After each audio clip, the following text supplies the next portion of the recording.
Hi, welcome to my stream. We're doing chess here, and we're going to look at a master game. But before that, my name is Punk Monk Z. Z stands for Zoran. Zoran is, or Zaki, my nickname. And I will look at a master game, analyze it, and with the intent of learning something. So do join me, and let's have some fun. To look at this game by Paul Morphy, which was played in 1858 in Paris, France. He was playing a duke and a count. I'm going to look at this game by an outline of 6 points. Okay, and this 6 points will be development, this center, open lines, weaknesses, group force, and mobility. So I'll be discussing these 6 points to get a better grip of how he plays chess. All right, so let's go to the game and we'll start there. Okay, development. So what is development? Development is actually moving pieces. And what are pieces? Pieces are the things on the first row. Those are pieces. So these are the resources, the pieces, the fighters, and we're trying to get them active.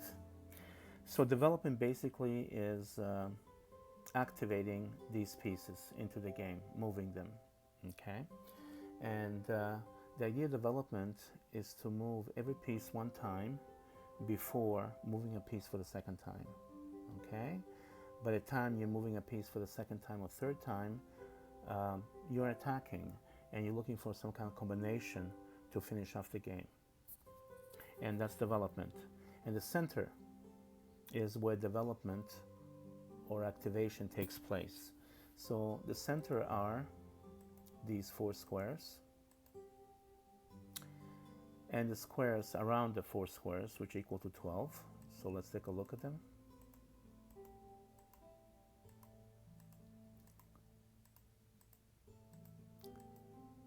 So this is the center. So memorize this red area that represents the center. So we have the small center of 4 squares and a larger area around the 4 squares, which is the larger area, the larger center, equaling 16 squares. So this is an important area, and this area is probably the most important area out of the 64 squares. Okay? And why is this important, you might say? Well, if your pieces are connected to this red area, to the center, they're most powerful, number one. Number two, they're the fastest. They can reach any point in the least amount of time. And they network, they form a team, and they're able to connect as one unit and reach for a common objective. And those are the benefits, the 3 benefits of the center. Okay, and one more thing. So let me take a look at something here. Okay, so these are the central squares on your side of the board. Okay, when we develop pieces and connect to this area, and we are defending the center. Okay, if we want to attack the center, we have to attack squares across the equator into the enemy territory, and that's called active development. So the way you're going to treat the center is either active development, attacking squares, central squares across the center, across the midline, or you can also develop, for example, to defend squares, central squares in your territory. For example, if I made a move like this, okay, I'll be this is an active development. I'm attacking a square across the equator, and also I'm defending a square inside my territory. So this move here serves 2 functions. So that's the distinction between active centralization or development or defensive centralization or development. Okay, let us go back one. And we'll start there. And opening lines comes, for example, when all the pieces have been activated and every piece has moved once.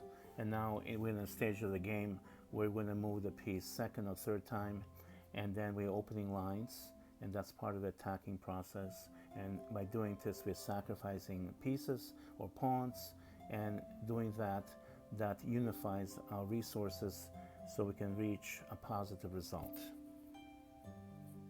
All right, so before we talk about the next three things, let me start the game.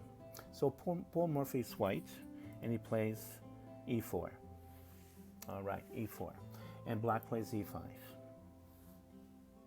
Now, with this move here, we have active development, active centralization. We're attacking the e5 pawn, and black defends it. Okay. Now, probably a better way to play for black will be to activate the knight. Okay, so we have active centralization and development, and we have defensive functions here too. So this is a very good move. It serves two functions. Another interesting move that we can play also is to play knight to f6. And basically this is active development, active centralization. You're attacking a square across the equator, and this is a good thing. Okay, so when you develop pieces, make sure you're centralizing them and you're attacking squares across the equator, and that's called active development. And in order to win the game, you have to attack. So keep that in mind. All right, so let's go back to the game, the actual game. And after the pawn has been attacked, black plays the move d6. Okay, so that stabilizes the threat, and for the time being, white feels okay. White continues with attack on e5. Now e5 is attacked twice, and white is threatening to be +1 by taking on e5. Okay, and now a simple move to secure the pawn e5 could be knight to d7, and this is kind of defensive centralization because you're holding the e5 square, which is part of black's territory, so that's defensive centralization. Okay, the other way is to defend the pawn, but we'll leave it at that for the moment. So it is black to play here, and what does black do? Black plays the move bishop to g4. Now, this is a bad move, a weak move, and the reason it's weak because when black is forced to exchange the bishop for the knight, that will not be an equal exchange. I mean, they have a relative, it's the same value, but it won't be an equal exchange. And I'll talk about this a little bit later. And the reason the bishop came here is to make sure that the pawn on e5 stays alive. And the idea is, right now, white is attacking e5 twice, but black is defending e5 twice. How is it defending e5 twice, you might ask? Well, the d6 holds e5, and the bishop is going to remove the knight, and one of the attackers of e5 will be removed, and that's going to bring balance to the position in terms of attack and defense on the square or the pawn on e5. And now, what does Morphy do? Paul Morphy, what does he do? He takes on e5. And why does he do that? Well, the intention of this move is for this to happen. If black takes back, we can exchange queens. And after the recapture, black has lost castling, and white will take the pawn on e5. At this moment, white has two advantages. He has a time advantage, number one. Number two, the king has lost castling. Number three, he has threats against f7 and g4. And this is too much. This is losing, and this position is something that black doesn't want to enter. So he has to avoid this position. So what does he do? Let's go back a few moves and see how the game went. Okay, so after pawn takes pawn, black is more or less forced to take on f3, and white takes back. And after this, we have material balance, but truly it is not equal, and I'll talk about this in a bit. There was another way for white to play.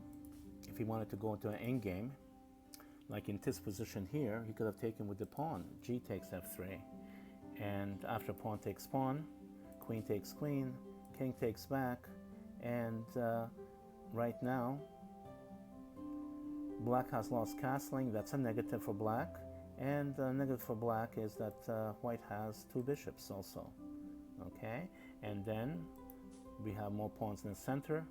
We attack in the center, and this is not force, but it might align my goal something like this.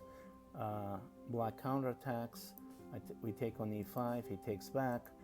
Develop an attack, and after the knight goes to c5, we might play b4, and when the knight moves, the bishop is going to be hitting b7 and the rook in the corner. And this is a very positive position for white, and white should be winning here based on what we observe and the comments I made. So this position is good. White could have played for this, but white did not. White decided to take back on f3 with the queen. And the reason he did that, most likely he wanted to play for attack, and he did not want to play the endgame. And after this, we have material balance, so it seems. Now, I mentioned earlier, in order to understand Morphy's games, we have to understand something about development, center, and opening of lines.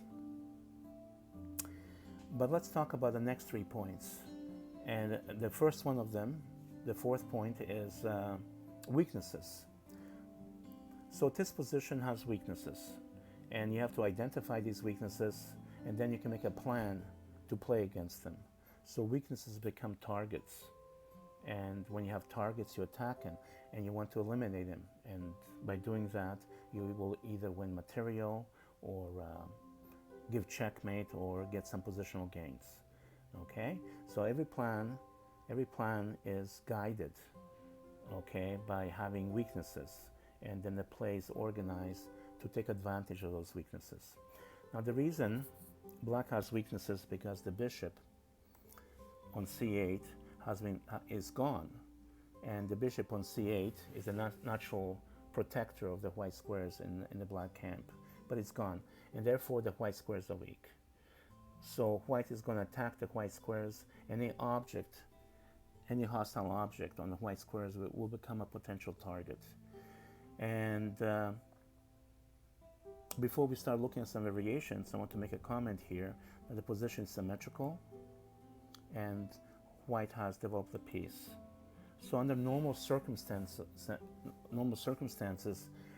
it will be black's move, and black could maybe develop a piece, right? And the tempo count would equalize. But this is not the case. In this position, it's white's move, okay? So instead of being a half ply ahead in development, white is 2 ply ahead in development, a full move, okay? How did that happen?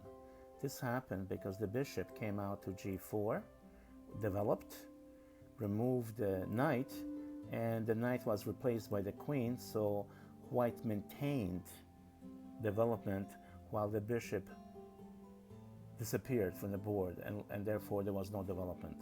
And that's how black lost the other half a move. And that's why now white is ahead by 2 ply. Okay, let's see. So here's the position, and white is attacking on the white square. The white diagonal is a dominant. The white diagonal is attacked, and the white square bishop is the dominant piece.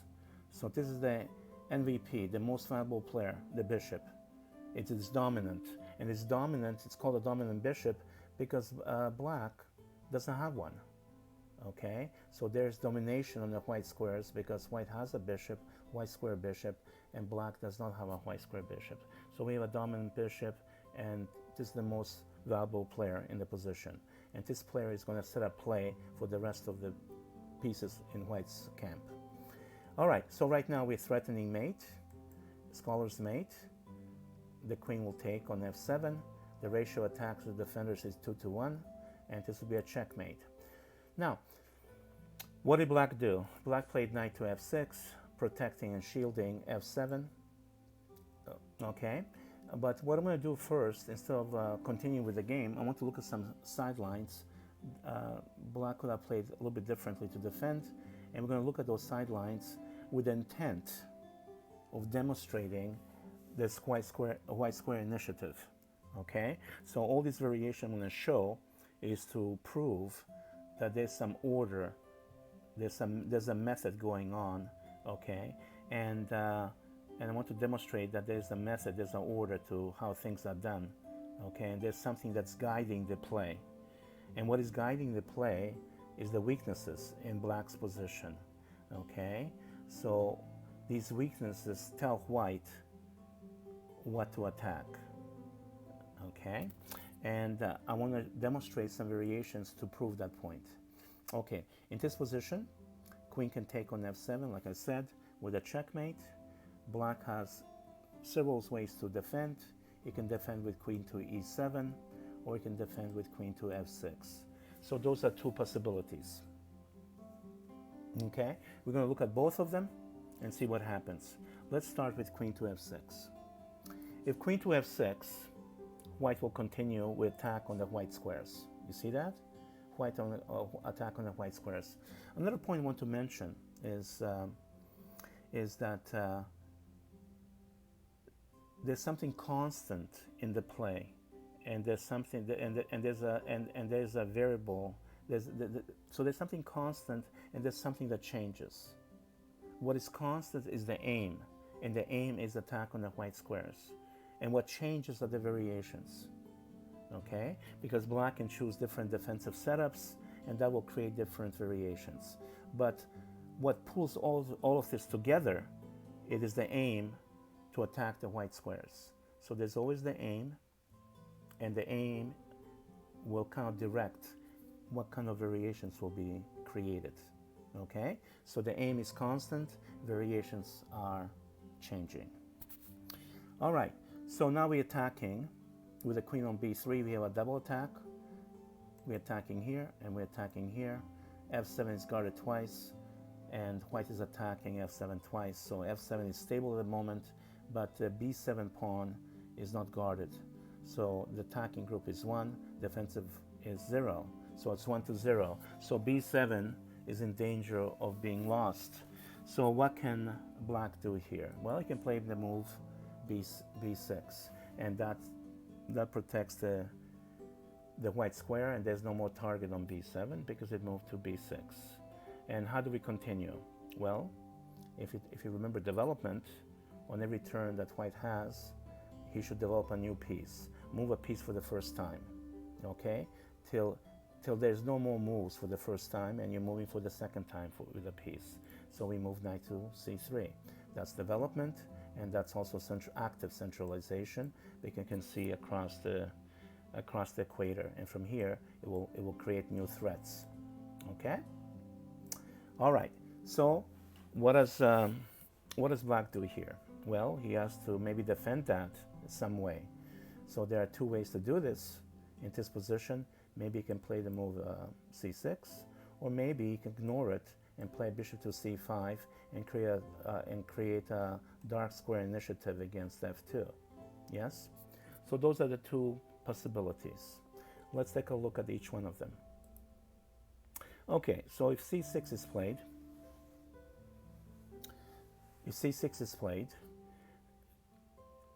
what move do you think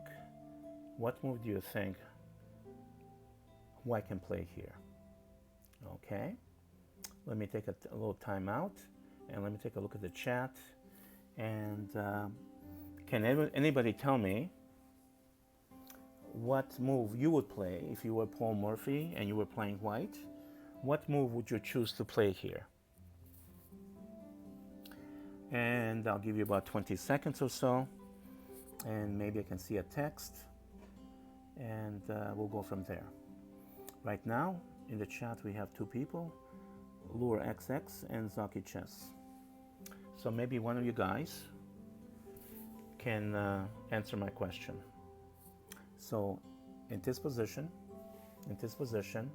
if you were white and you were Paul Morphy, what would you do? Okay, and let me give you a hint. The hint is the main aim, the way white is playing, he's playing against the weaknesses, and the weaknesses are white squares. So somehow your moves should be connected with attack on the white squares. So that's my hint. Okay, so let me see if you guys have any answers. All right, so nobody talked yet. You guys are kind of a little shy. Don't be shy. Give it a try. Don't run away. Stay and play. Help Saki, which is me, Punk Monk. Have a good day. All right. That rhymed somewhat. So, no comments. So I will continue.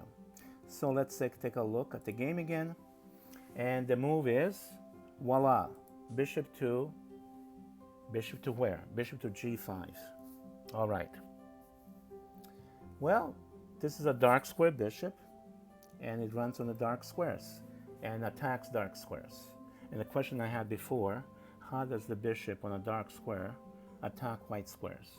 It seems like an impossible thing to do. Okay. So before, let me go back to the chat. Maybe somebody said something. No, nobody said anything. All right, let me go back.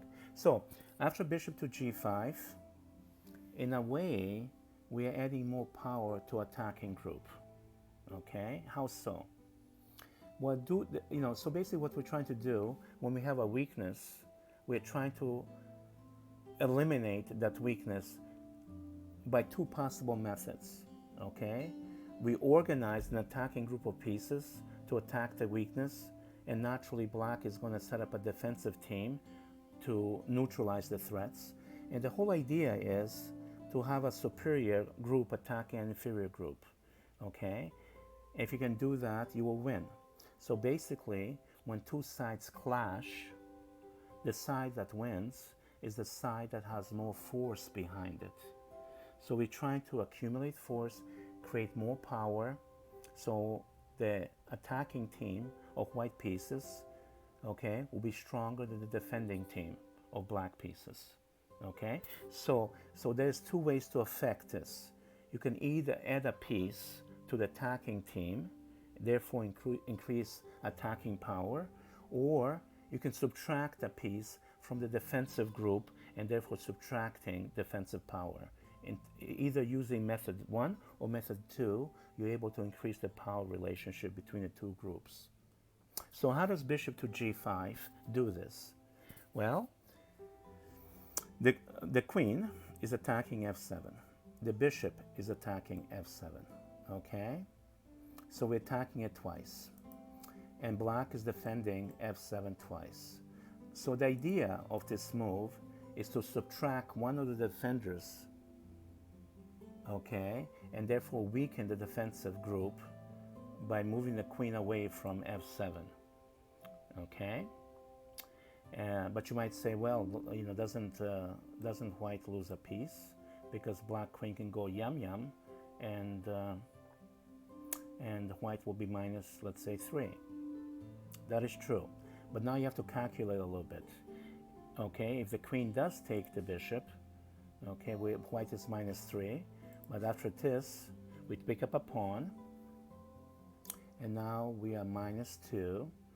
The black king loses castling. We pick up a knight, and now we are plus 1. Okay, so this position here it's a bad position for black, and black doesn't want it. So let's go back and see what else can be done here to make some improvements for black. Okay. So after bishop to g5,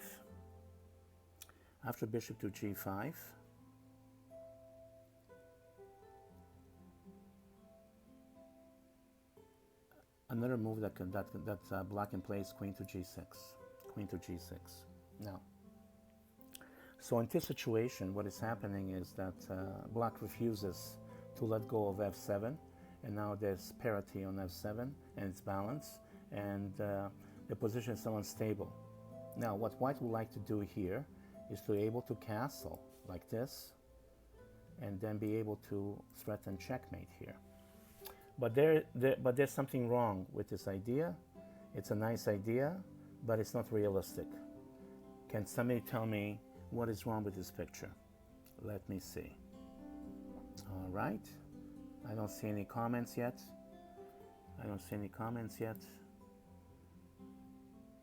Let's see.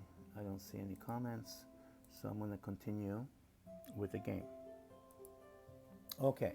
So what's wrong with this picture is that black can take on g5, and white is -3. There's nothing happening on d8. Okay, and it's a check, All right. So after the king moves, we can stabilize the position, let's say like this, and materially, black is winning because he's +3. We are -3, and I don't see any quick way here to take advantage of the situation. So white does not want this position. Okay, so castling would be a mistake. Okay, so let's go back. Let's go back to knight to c6, and b6 is played. Now, so we looked at c6, yes, we looked at c6 and bishop to g5, and we saw the variations. And these variations support the point of view that it's all about the white squares. So these variations are really kind of governed, okay, by the idea of white square initiative, attacking on the white squares, and the variations that are created as subject to the white square initiative. Okay, are we clear? Crystal clear. Okay, fine. All right. So what's another way that black might try to hold on in this position? Well, let's take a look. He can also play maybe bishop to c5 and not worry about the attack with knight to d5, because black can create a dark square initiative by taking on f2, right? So in this position, since this is the actual threat, we have to make a useful move. And a useful move, of course, is king safety. So we're gonna maybe play this move, castle. That makes a lot of sense, okay?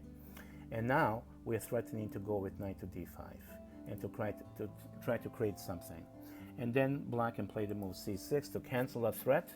And now we have to find a way to move and attack the white squares. So if we're using a white square initiative and try to create chances by attacking the weakest points in black's position, which are white squares, how can we do that? And let me see if I can have some interaction from the audience. Let me see if anybody's saying anything. Still, no comment. So we have blood luster, and we have Lun XX, Zaki Chess, and Command Erot or Root. Well, welcome to the chat. Feel free to make comments if you wish. And let's get back to this position. So the question is, how does white create more threats on the white squares? And the move is, yes, it is, bishop to e3. And what does this have to do with white squares? Okay, well, for one thing, if he takes, right, I'll do this. And now the rook is attacking the f7 point, so is the bishop, and so is the queen. So attacking group is 3, and defensive group is 2. Okay, so, and we're attacking the queen with tempo, so there's no way to reinforce f7 for the third time. So this is losing. We don't want it. Black doesn't want this. This is bad. Okay, so let's go back again. Okay, to bishop to e3. Another idea besides bishop to e3 is to take here. And what is the point of that? Well, for one thing, pawns are going to be doubled, which is a bad thing. And secondly, the B line will be opened, and white be able to penetrate and enter the white squares, attacking the rook and all the white squares. Okay, so these are some ideas. Okay, and so what can black do here? Well, black can keep developing. Yes, he can keep developing, and we can keep developing, and white can keep developing. And notice, for example, that two knights are kind of do attack central squares, but they're actually defending their own territory, so to speak, right? You see that? So these two pieces, the knights, are not active. This is not active centralization. So that's a negative thing. Okay, but what can you do? All right. So in this position, we're attacking f7 twice. Black is defending f7 twice, right? But the king is overloaded. And how so? The king defends the knight on d7, and the king also defends f7. So the king is overworking, so to speak. So we can take advantage of this, and the way we can take advantage is to take on f7. And what's going to happen is we can take twice. Okay, he's going to recapture twice, and the knight will be hanging, and then that will give us a +1. Okay, and the result of being +1 is attack on the white squares again. Bishop takes f7, right? So let me make this move. Bishop f7. After queen takes, we can trade yum yum and yum yum, and I'll pick up the piece here. Okay, and if this is ever played, I can do this, and maybe if the king comes here, maybe I can do this with the idea of this, forcing this and eating that, because the knight is not defending c6 because of the pin. So this is a rough idea, and this is a possibility. All right, so let's go back a little bit. Okay, so besides queen to f6, let's go back. Besides queen to f6, okay, another attempt could be maybe queen to e7, and I think this is a better attempt to defend. And the idea, well, there are drawbacks to this, because basically the bishop is blocked. If the bishop cannot come out, how do you castle?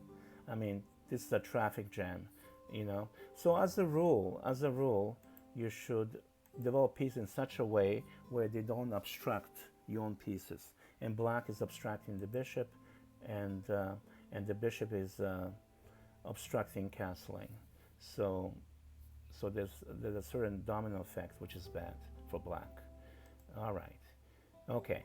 But the positive side of this is if white continues, for example, with attack on the white squares, black can actually play this move and exchange queens.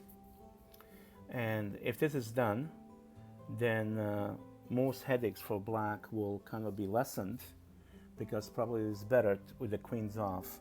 It is better for black to have queens off than for white to have the queen on the board, because then he can muster very serious threats. But even in this position, white is better because of the two bishops. Okay, and he also has a lead in development, so it's a time advantage and has the two bishops. So this is somewhat better for white. Nevertheless, queen to e7 is an interesting way to diffuse the energy that white is building. Okay, all right. So that's a possibility. Now let's go to the actual game. In the actual game, what was played is what? Let's take a look. Knight to f6. Okay, so knight to f6. Okay, so what does the knight do? Well, it's active development, which is a good thing. It protects the pawn on f7. It shields it, so there's only a single attack and single defense. So that kind of balances. But there's going to be some problems, because after this move here, we have a double attack. We're attacking this point, and we're attacking this point. So we're still pursuing the story of attacking the white squares. And any variations created out of this will be subject, okay, to the dictates, so to speak, of the white square attack. All right. So how does now black defend against the 2 points? Well, the move that was made is this move here. I'm sorry, I went backwards. The move that was made actually was queen to e7. Okay, I'm going to go back and look at some other variations, but I want to make an interesting point here. Okay, I mentioned earlier the way Morphy plays. He moves every piece one time before moving a piece second or third time. Yes, Okay, so in this situation, what happened is that the queen moved once and the queen moved twice. So you might ask, is Morphy being a bad boy? Is he violating this rule? Okay, but rules are like eyeglasses. They don't give sight. They kind of help sight. So it's just something I aid for you to consider to govern your thinking process. Okay, but it's not the absolute truth that rules. If rules were so strong, you'll be an automation, you'll be a robot, an android, or something like that. Okay, so you have to be flexible and think. But nevertheless, the rules are important because those are the experience of the chess culture. Okay, and over the centuries, this is the knowledge that has been distilled, and it helps to know what the generalities are, and so you can focus by thinking in that direction.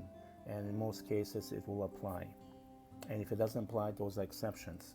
But you should know what the general rules are. But anyway, so yes, so Morphy did violate the rule according if you're gonna go strict on this. So he moved the queen twice. Okay, but why did he do that? Well, you can say, well, he moved the piece twice because basically he's going to gain something. And what is he going to gain? Well, he has a double attack, and he's going to gain something. And there's no such a thing in this position as double defense. So white is going to be winning at least a pawn or something like this. So we can justify maybe moving twice if somehow you are able to win material, if you're able to give checkmate, if you're able to get positional advantages, you can violate the rule. So he violates the rule. Now I'm going to say something somewhat controversial also, and this thought popped into my head, and I want to make a comment about it. After this move and this move, if you say that white queen moved twice, which the white queen did, I'm gonna raise the question. For black to castle, black will need about 3 moves to castle. He has to move the queen, he has to move the bishop, and then he's going to castle on the 3rd move, right? Okay, so by moving the queen for the 3rd time, what white did was to disorganize black's position because the pieces are obstructing each other, and by doing that, white is going to gain a move. So by moving twice, white gains a tempo, a move. Do you see the logic? Okay, let me go back to the chat, and there's still no comments. I see no comments, people. So feel free to comment if you have questions or if you have thoughts and ideas. Chat with me, and we'll look at it. All right, let me go back to the game. Oops, wrong button. Okay, let's go back to the game, and we are in this position. So we're going to look at other options besides the move that was played in the game, queen to e7. Now, what can black do here to defend the position besides playing what was played, queen to e7? Okay, and the reason I'm examining these other options is to reinforce the white square initiative and to show you, okay, how powerful it is, and there's an order and a method to all of this. Okay, so what can he do?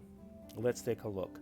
Okay, just for fun, okay, he might take the pawn, and I'm going to just use it as an illustration to demonstrate something very simple and to show you a pattern on the white squares that leads to checkmate. And he can play a move like check, and doesn't matter where the king goes, we can deliver checkmate. So this pattern you should memorize. It probably happens a lot, maybe not, but I think it might. Okay, so memorize it, put it in your memory, and yeah, it will be useful. Let's go back. Let's go back. All right, let's put the knight back. So how can these two targets be defended? That's the question. Well, one way is to maybe Well, we get the same deal. If he plays, like, for example, if he ignores the attack, right now the attack on f7 is attack twice, it's 2, right? It's 2, and the defense against f7 is 1, right? So we are threatening the primary objective taking here. If he protects the secondary objective, the white pawn, this pawn here, we can do the same thing we did before, right? We can take, and we can produce this mate on the white squares. Okay, so that's a possibility. Okay, what's another way to do this? We can play queen to d7, okay, to protect the f7. Okay, so white is attacking twice, black is defending twice, and if white does take on b7, for example, if white thinks, and notice the queen has moved to a white square. Remember, any object in a white square is a target. And if black thinks he can play this move and hold everything together, he's for a nasty surprise. Bishop to b5 is decisive, because this is a pin, right? It's a pin, people, right? And yes, it's pinning and winning, okay? So now we win a queen, all because of the white square initiative, okay? So attack on the white square is always constant and variation change. But what governs the variations basically is the aim, the end, and the variations are the means. So after this move, we looked at knight e4, and we looked at b6, and we looked at queen to d7, right? And nothing worked. Okay, so what actually happened in the game was to play queen to e7. And the idea here is he's defending f7 twice, f7 is attacked twice, so ratio attacks the defender is 2 to 2, and f7 is safe at the moment. But b7 is not, okay? Okay, so white can now take the pawn and be +1 and attack something in the corner, all right? But Morphy did not do that. What Morphy did was to play knight to c3, okay? Because he's playing for an attack. Now let's go back and see what is wrong with queen takes b7. Well, there's nothing wrong with queen takes b7, except it leads to some kind of maybe endgame. Okay, let's take a look at it. So queen takes b7. Oh, sorry, let me go back. Oops. Let's go back. And I want to do this move. Queen takes b7, yes? Okay, so, but then what will happen is that black is going to play check. We're going to exchange queens, and then there will be a check. I'll do a block, we'll trade, and knight will take. And we're reaching some kind of endgame. And this endgame is better, obviously, for white. And it's most likely winning, and it is winning. Why is it winning? Well, white is +1, right? He has a bishop and knight versus 2 knights, right? And he has a better pawn structure. We have 3 islands against, we have 2 islands against 3 islands, right? So this is one group of pawns, this is the second group, third group, and we have one group and second group. So having smaller number of groups is better than having more groups. If you have more groups of pawns or more islands, there are more weaknesses. So that's the general idea. So here, this position is bad for black because white is +1, has better structure, and has a bishop versus knight. And those are pluses. And still the white squares are weak. So this is a bad thing. So black does not want this position. Okay, black doesn't want this position. But if white wanted, he could have forced it. But that's not what Morphy did. He's very ambitious. He's playing for glory, and he plays the move knight to c3. All right? And now he's threatening to yam it, and there'll be no exchange of queens because there's no check on b4 because the knight will be shielding the king. Yes? You see that? Okay. All right. So here we are in the game, and now white is threatening to take on b7. How do we continue? Well, c6 was played. And what does that do? Well, it protects the weakness on b7, yes? Okay. Another thing that's a positive behind this move is something called the rule of 4. What is the rule of 4? Okay. When you push a pawn on the same line with a knight on c3, the separation of the pawn with the knight are 4 squares, 2, 3, and 4. That's why it's called the rule of 4. And what does this pawn do? It's on the same line with the knight, separation of 4 squares. So what the rule of 4 does, it weakens the knight because the knight loses these 2 squares right here, okay? So rule of 4 makes the knight, restricts the knight and makes the knight weaker, okay? Which is an interesting thing to do in your games. So try it out in certain situations, okay, to weaken enemy pieces. And we come to the question of mobility. Okay, we're going to cover this thing when we talk about mobility. Remember, we talked about 6 points: development, the center, open lines, weaknesses, group force, and mobility. That's the 6 points. So we'll talk about mobility later. Okay, so that c6 weakens the knight, and it's white to play. And white plays this move, bishop to g5. Now what's interesting about this position is that black is in a Zugzwang. Okay, now what's a Zugzwang? Let me see if anybody can answer that. So the question is, what is a Zugzwang? Does anybody know? I'll give you guys 20 seconds if you want to throw a text out.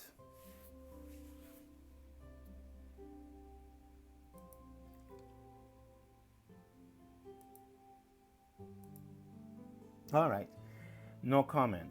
All right then. So Zugzwang is when one side is forced to move and there's no good moves, and any move that will be played somehow worsens the position and leads to a collapse. So that's what's happening here. There's not really any good moves for black in this position. He's in Zugzwang, okay? Okay, so the move played in the actual game is this move, b5. So let me retract this move and look at some options. Okay, so what are the options? He can play this move. That's a possibility. Black can play also this defensive move. That's another possibility. He can play g6, which is another possibility, or he can play h6. Okay, so there are four possible things. There are 4 possible things here to play besides the move b5. Okay, let's look at each one of them. And the reason I'm looking at each one of them is to demonstrate that there is actually a method to all of this. Okay, and that the way Morphy is played, he's actually governed, his thinking is governed, okay, by certain method of thinking. Okay, he has some concepts, and he's basically obeying these concepts. And one of these basic concepts is the weaknesses, and he's targeting those weaknesses. And these weaknesses create different variations. Okay, so let's go with the first one. Okay, so if queen to c7 is played, okay, queen to c7, we can castle. Let's say we can castle. And if bishop to c5 is played, so he can castle short. Okay, he's ready to castle. Okay, we can do certain things here.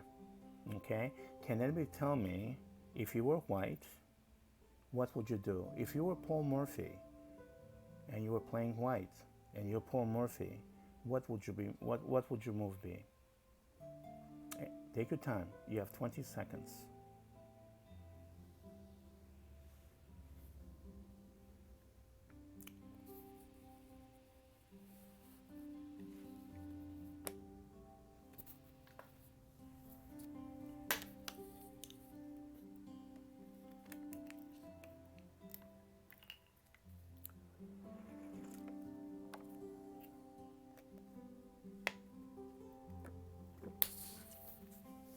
Okay, time out, guys. So let me go back to the game and let me illustrate. So in this position, we can play a move like this. No, it doesn't seem we can play a move like this. But if we could make a move like this, we're attacking the white squares. So we're using weaknesses of the white squares to create chances to win. Okay? So basically that is the North Star. The North Star is giving you direction, which way to think. And the way you should be think is in the direction of your opponent's weaknesses and how you can use it. So the weaknesses are the white squares, so you should try to look at attacking moves. Okay? and they're called force moves. And what are force moves?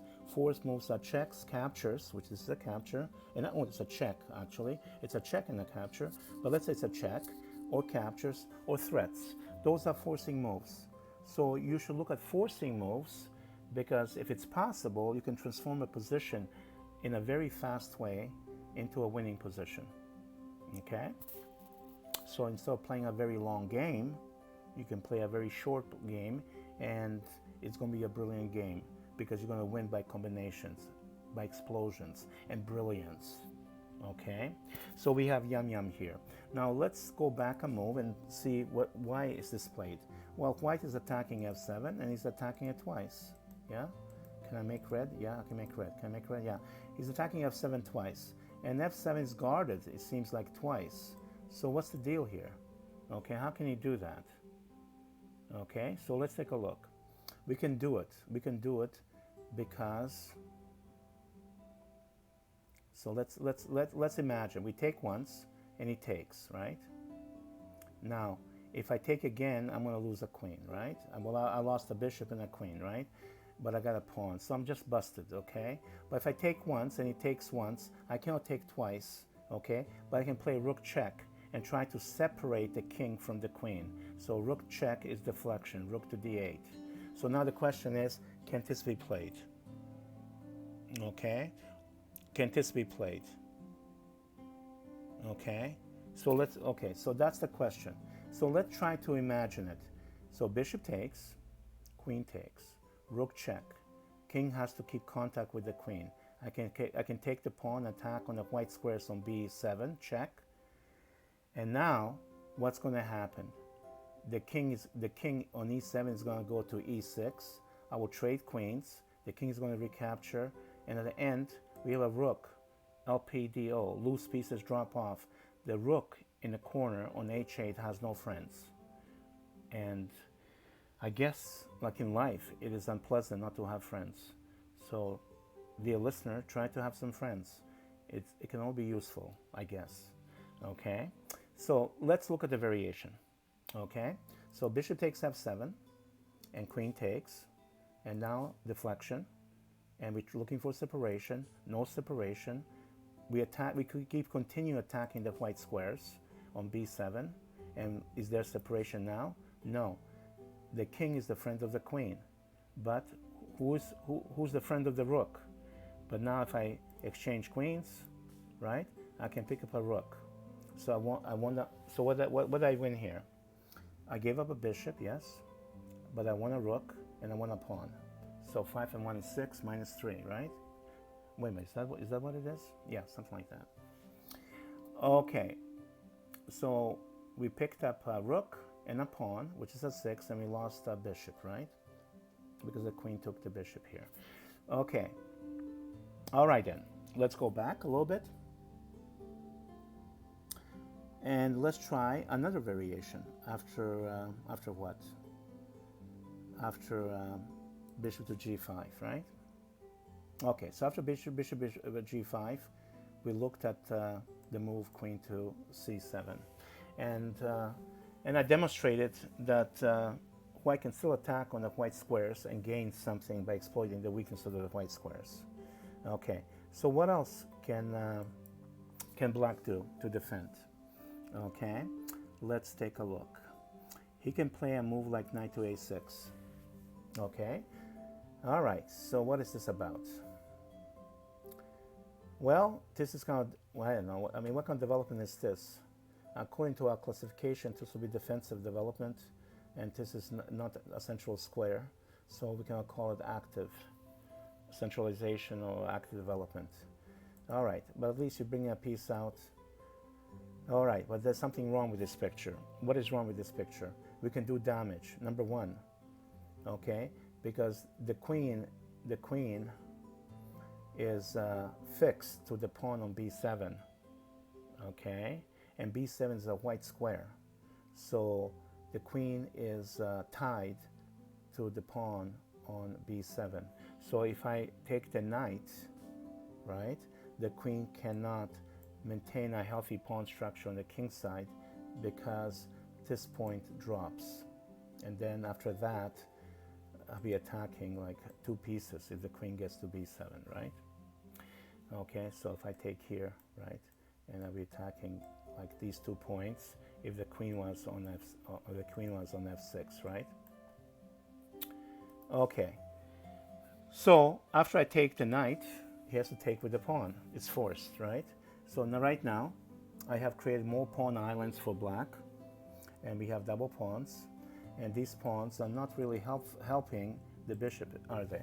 Because the bishop and the pawns are in the same color, so they're in conflict. So that's a bad thing. And then I can continue destroying more of the pawn structure, and I put now more targets on the white squares, and I can make a move like this and attack both of them. So in this position, positionally, it seems very unpleasant for black, and that's probably something that black wants to avoid. Okay, what's another possibility besides that move? Okay, so we tried this move, we tried this move, and nothing worked. Okay, so let's try something else. How about g6?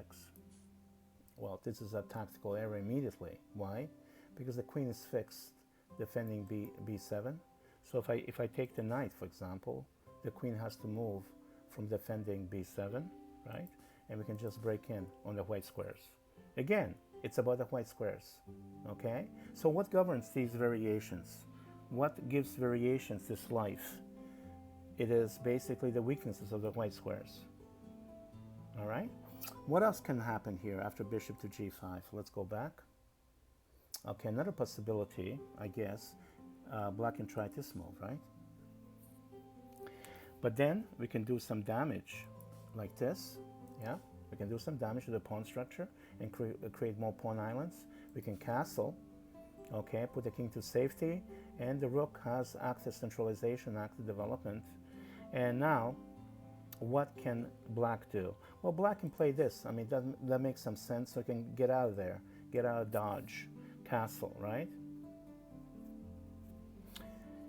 So if this was the position, my question to you, dear viewer, is what would you play here if you were white?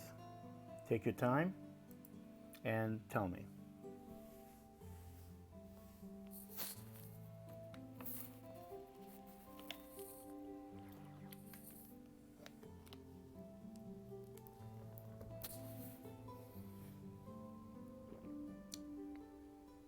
All right, I don't see any comments. So let's get back to the game. All right. All right, so whose move is it? Whose move is it? It must be white's move. And now we're attacking f7 twice. If I can do this, maybe. Yeah, one more time. Why can't I do this? Let me see. Let me try again. Never give up. Okay, so we're attacking twice. So attacking group is 2, defensive group is 2, yeah? All right? But really, it is not 2 because we can use deflection at the proper time, okay? So we can start with check, right? We can start with check. And when the queen takes, okay, we can throw the rook in to d8 to attempt separation between the two pieces, right? Okay. And after this, okay, if I take with the queen here, I cannot win the rook because in this position, the rook has a friend, which is the bishop. Okay, but look at this. We can do this. Attack on the white square from a different angle with a check, and the king goes up. And now we can use another kind of deflection to separate the king and the queen, and we can throw this in. Okay, and now we win the queen on the white square, and this wins. Okay, so this is very pretty.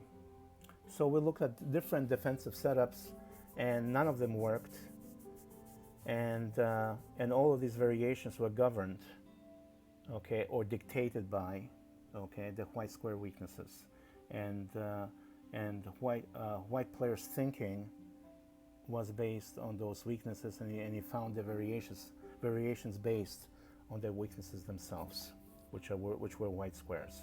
and then look for force moves. And what are force moves? Checks, captures, and making threats. All right. Okay. Okay, so let me just show you what I mean by that very quickly. When I said check, captures, and making threats. Okay, let me go back and I'll just show you. All right, so here's a check, right? Okay, here's another check. Here's another check. And here's a threat. And now we win material. So using force moves, checks, captures, and threats is the way to think correctly. Okay, if there are tactics in a position, you have to use this forcing method: checks, captures, and threats. And usually, like Morphy, you will do that after every piece has been developed one time, and there's no more pieces to be developed for the first time. And now you're thinking of moving a piece for the second or third time, and that's when these forcing moves occur. And then you look for combinations. Okay, and a combination is a force sequence of moves, okay, usually involving a sacrifice that leads to a gain, and therefore to a win. Okay, let's go back and let's look at some more stuff. Okay, so where are we? Bishop to g5, yeah? All right, so here we are, but before I continue, let me look at the chat, and guess what? Nobody's talking, or there's something wrong with my setup, and most likely there's something wrong with my setup, because there are people in the chat and they're probably talking and I cannot see the text. I'm sorry. All right, so we have to check into this later. Anyway, let's go back to the game. So I apologize. Let me go back to the game, and the move that was played is b5. All right, so we looked at the alternatives to b5, and they were lemons, so to speak, and the black could not make lemonade. So there you go, b5. And what is the point of b5? Well, b5 has many ideas here. Number one idea is, let me go back, is he wants to develop his knight here, right? He wants to develop his knight here, but if he does that, he's going to drop something on the white squares, because any object in the white squares is a target, okay? And I said it before, and I say it again. So this is bad, right? This is bad. So what he wants to do is to play b5, so he can develop the queen side and get some pieces into action. So that's the basic idea, okay? Another idea is to turn down the volume of the bishop. And the idea, the concept is, for example, when we talk about mobility, the value of a piece is determined by how many squares the piece controls. So if the piece controls many, many squares, it's like increasing the volume of something, let's say, okay, of the music or something, increasing the volume, and then we are now controlling more and more squares. Okay, if you decrease the volume, you're actually reducing the number of squares the piece controls. So if you want to make the piece stronger, you give the piece more squares. If you want to make the piece weaker, the piece is going to start losing the number of squares it can control, right? So the move here, b5, besides helping black develop the queen side, is to force white to move the bishop to d3. If that ever happens, then white is going to have two weak minor pieces, the knight on c3 and the bishop on d3. And somehow the attack on the white squares has been slowed down in a huge way, and that's going to give black extra time maybe to consolidate, right? All right, so knight has been weakened by c6, and the bishop will be weakened by going to d3 by the b5 pawn. All right, so obviously we don't want to go backwards, we need to go forward.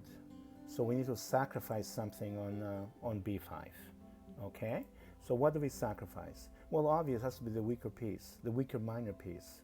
And what piece is that? Is it a knight or a bishop? Okay, so let's go back and let me ask the question of the audience.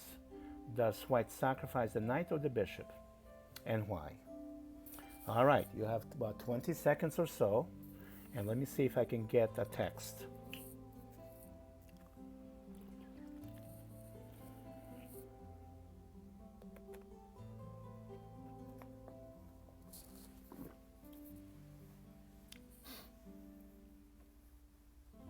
All right. Yeah, there must be something wrong with my setup. All right, so let's go to the game and let me answer the question. Well, the obvious weak piece must be the knight. Why? Because really the knight is weaker than the bishop, because the knight has nowhere to go forward. Okay? So the knight has to be sacrificed. Okay? And the bishop will be left alive. Why the bishop left alive? Because the theme of a game, it's all about the white squares, right? The white square weaknesses, the initiative of the white squares. And the most valuable player must be the dominant bishop. And why is it dominant? Because that bishop, the white square bishop, is the bishop that's attacking the white squares, and it has no opponent. There's no opposite bishop on white squares to cancel the power of the bishop on c4. So it becomes a dominant bishop. All right, that makes some sense, no? All right, so now, so this is a very beautiful move, knight to b5, knight takes b5. So after pawn takes pawn, bishop check, checky wecky. Now, what does black do here? There's only two choices after the check. He can run, yes, or he can block, yes. Those are the only two choices. Let's look at each one of them. Okay, let's say he runs, okay? Do you know what you would play here? So my question is, if you were Paul Morphy and you had this position, what would you do? What would you do?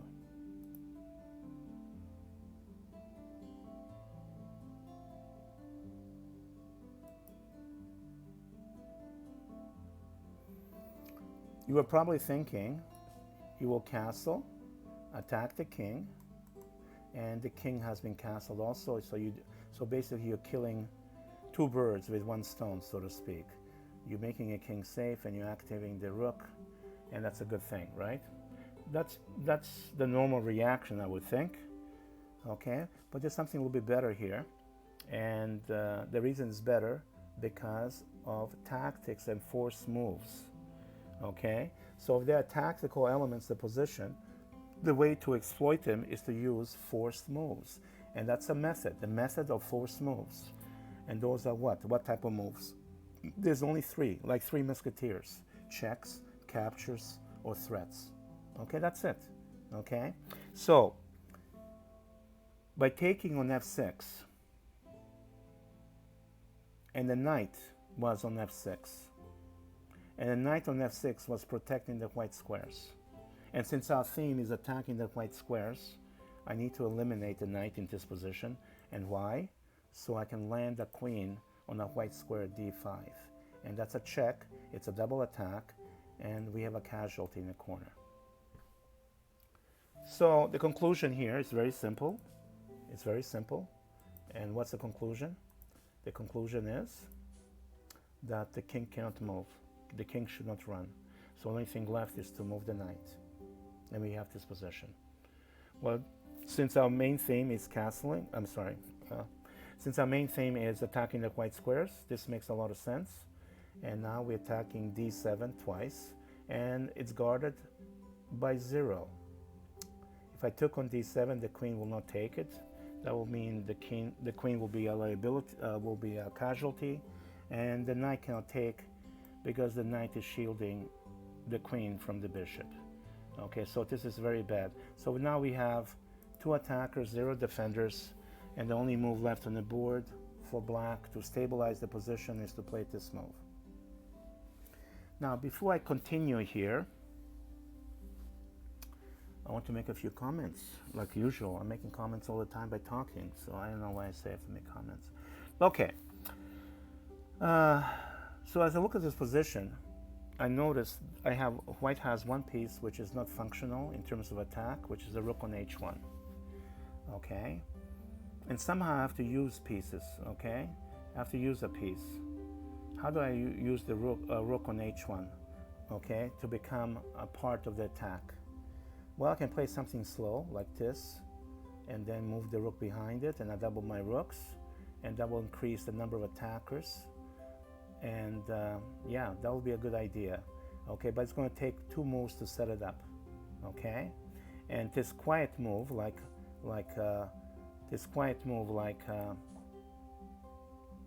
rook to d2, it's not a check, and it's not a capture.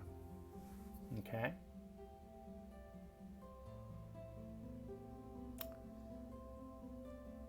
All right.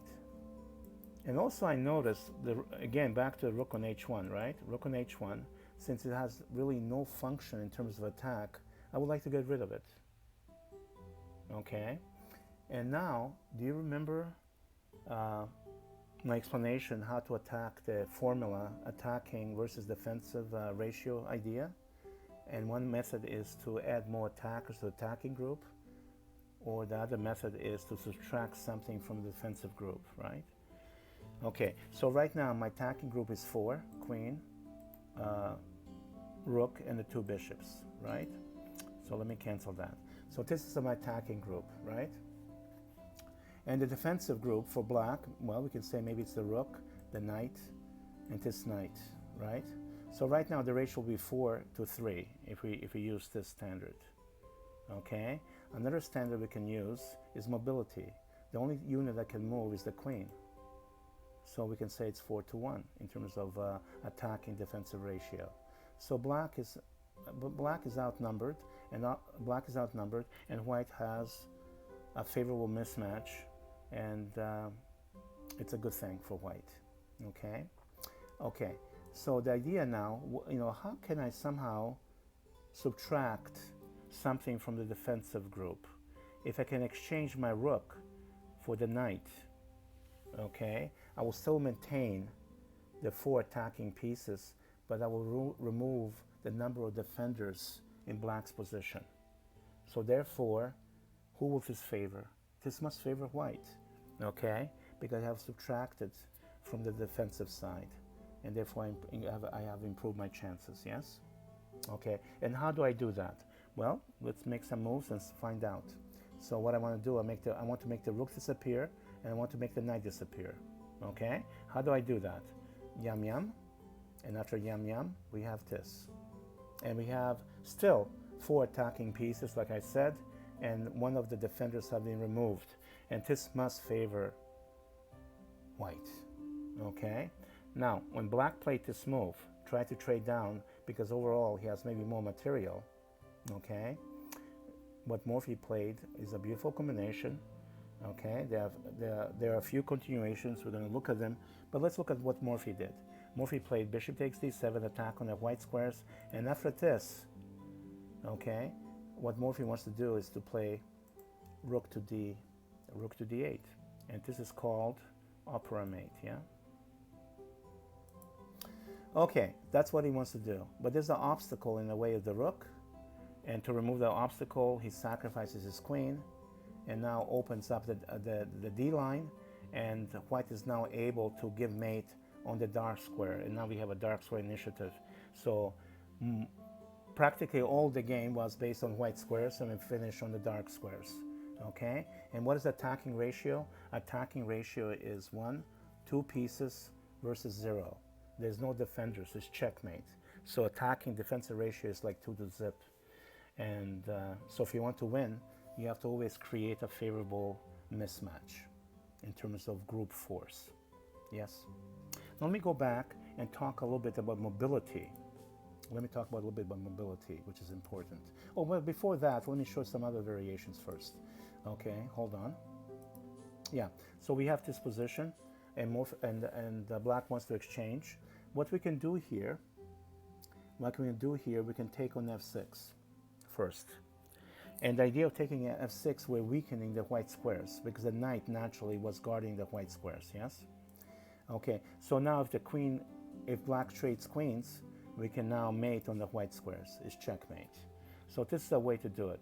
And this will be kind of more consistent than the actual game, because the main theme of the game was attack on the white squares, and we finish with a mate on the white squares.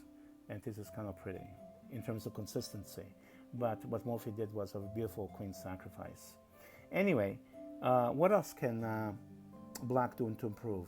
So after, for example, bishop takes f6, like in this position, instead of playing queen takes queen, he can take back with the g-pawn. But then we can play check, and we have a fork, attacking the king and queen. And after this, we can do this. And after the king takes, we take on f7. And white has more than enough material to win, and should be more or less easy. Eventually, white should be able to win comfortably. Okay, and these are the possibilities. So the last thing I want to talk about is understanding mobility and a mismatch when it comes to mobility. So let me go to a position, and I'm going to chat about it. So what position do I want? I don't know. Let me find it. Is this what I want? Let me take a look. Yeah, let me go back one. Okay, so let me talk about this a little bit, this position. So in this position, white castled, and it's black's move. So by castling, the king now is safe, the rooks are connected, which is a good thing, okay? And white has castled, but black has not castled, okay? So there's a problem. So here's the rule of thumb, guys. If your opponent castles, and you can castle one move, you're okay, you should be happy. But if your opponent has castled, and it takes you 3 moves to castle, you're in trouble. It's bad news. If your opponent has castled, and it's going to take you 2 moves to castle, it could be good news, it could be bad news. We don't know, it depends. But one thing for sure, okay? When your opponent castles, and you can castle right after, that's pretty good news. But if your opponent castles and it takes you 3 moves to castle, that is bad news. So remember this rule of thumb. Okay. Anyway, yeah, I don't know. I heard this recently from something I heard from Magnus, and he made this rule, which was kind of funny, but there seems to be some truth in it. All right, so I want to talk about mobility, and I want to kind of do a comparison in terms of mobility. So let's say after this move right here, okay, I want to talk about mobility. And what is mobility? So mobility is basically, we're comparing the mobility of the two sides, individual pieces, right? And if you notice, for example, this knight here, right? Let me kind of yeah, this knight here basically has no mobility, zero mobility, okay? This knight here basically has 0 mobility. Well, it can move, but at the cost of a queen. So in reality, let's say it's 0, right?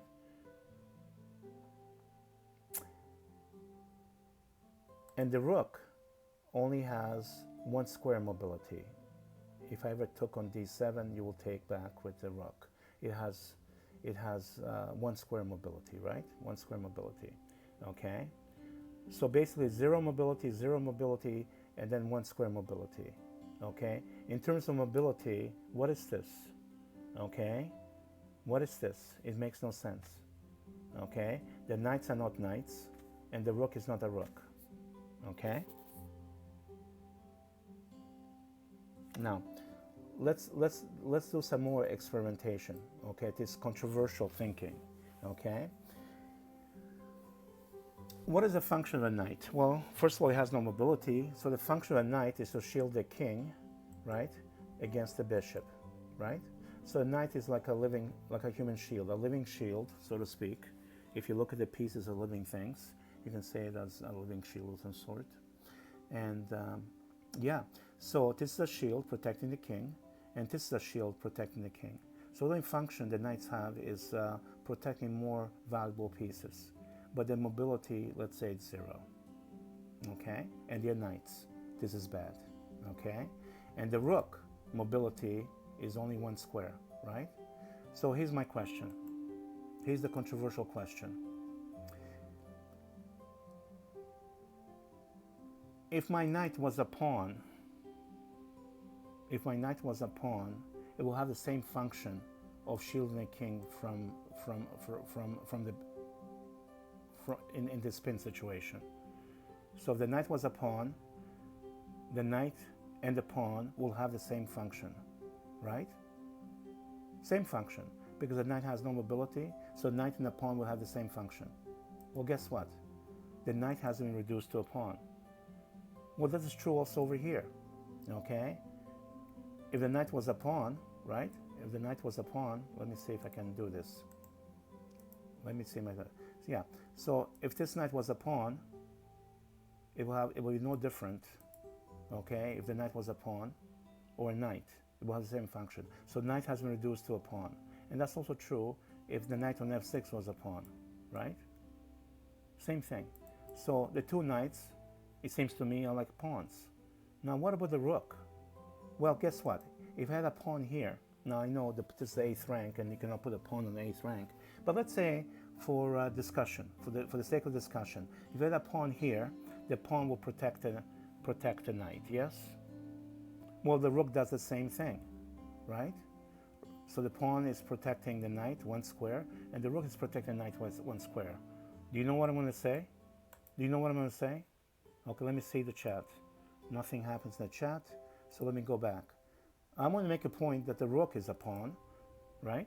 The rook is a pawn, so is the knight, and so is this knight, right? The only piece that has some activity is the queen, right? That's it. That's the only piece that has activity, real activity, right? Now, I want to make one other point, which is kind of interesting, okay? Do you remember earlier the knight was sacrificed on b5, right? And the outcome of that will be -1, right? We lost a knight, we pick up 2 pawns, and we're -1, right? 3 minus 2 is 1, right? Okay. Do you remember that? Okay. Now let's look at these two pieces, the rook, and the bishop. Okay? The rook and bishop really have no function. What is the function of those pieces? Nobody knows. Okay? How are they in any way useful? In what way do they contribute to the health of black position?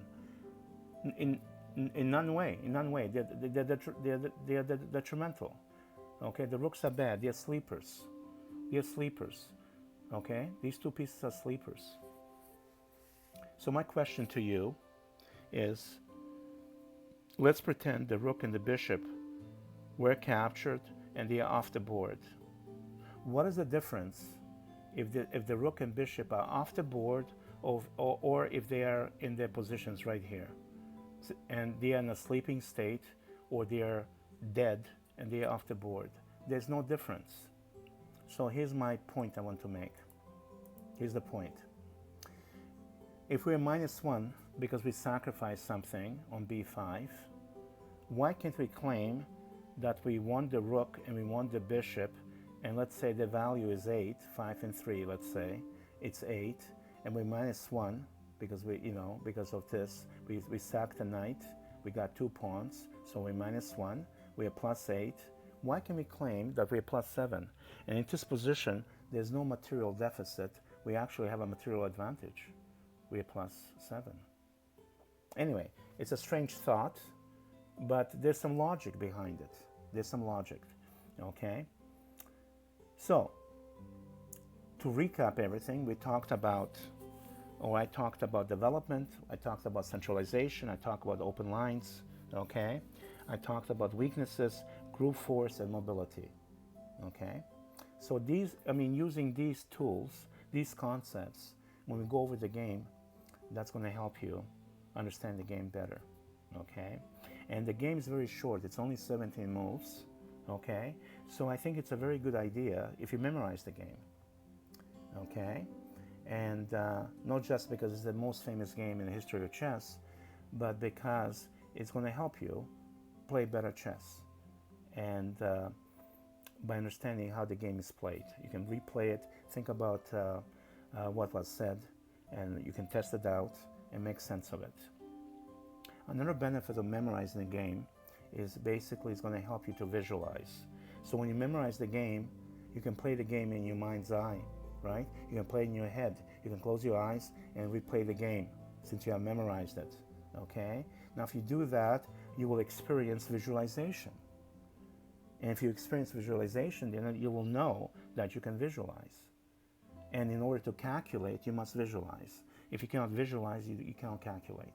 Because calculation is a two-way process. You have to move things, and then you have to see still pictures, right?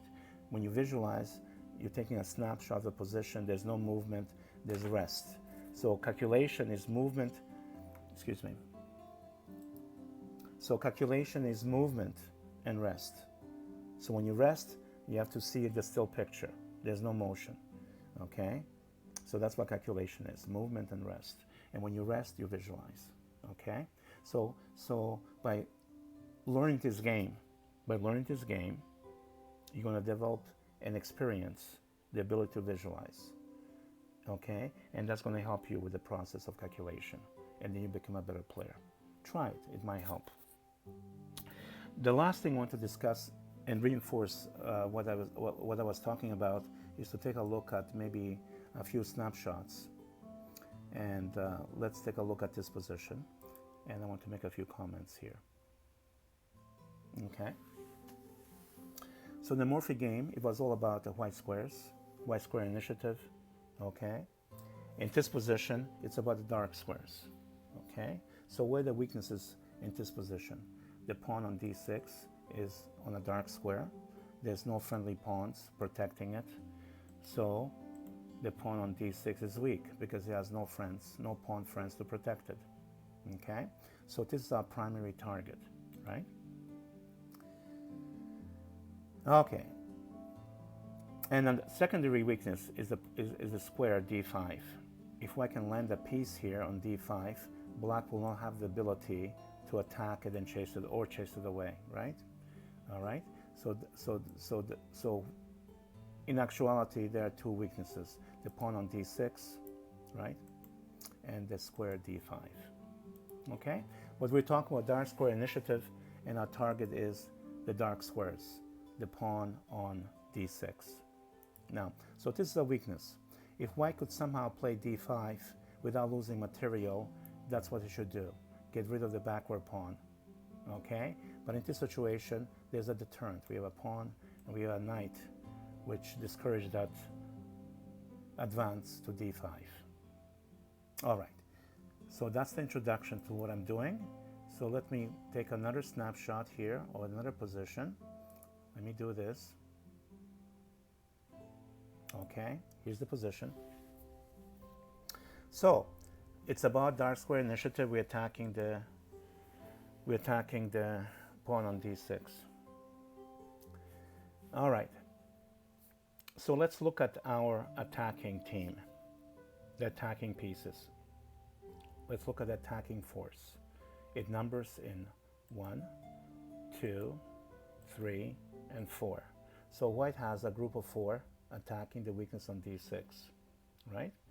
And black has a defensive group of 1, 2, 3, 4, holding d6.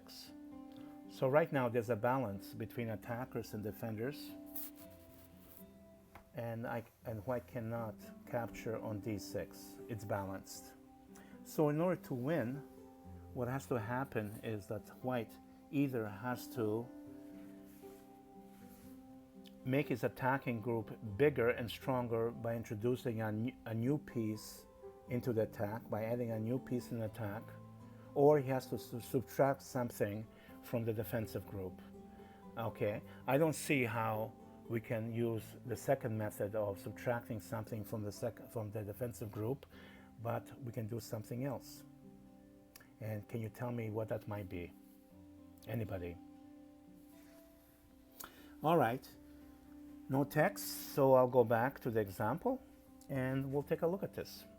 What we can do is introduce a fifth piece into the attack by playing the move c5. And now let's look at the attacking defensive ratio. We have one attacker, second attacker, third, fourth, and fifth. And how many defenders? 1, 2, 3, and 4. So the ratio of attackers to defenders is 5 to 4. And this target here on d6 is going to fall. All right. So let me go back here and let me make some. Oh, let me get rid of the red colors for a second. All right. Okay, so let me make some conclusions here. All right, so my name is Zaki, Punk Monk Z. This is like, I'm gonna say my first stream. So I have a few things to learn how to do this correctly because I'm not able to read the text in the chat. I will correct this as soon as I can and then I can chat with you guys. It'll be fun. Okay, so please do follow me. Okay, check out my bio. There's my bio somewhere, and you can read it. Okay, and thank you for your support. And yes, I do have PayPal, so check it out if you want. And I'll see you guys later. Thank you very much. Ciao.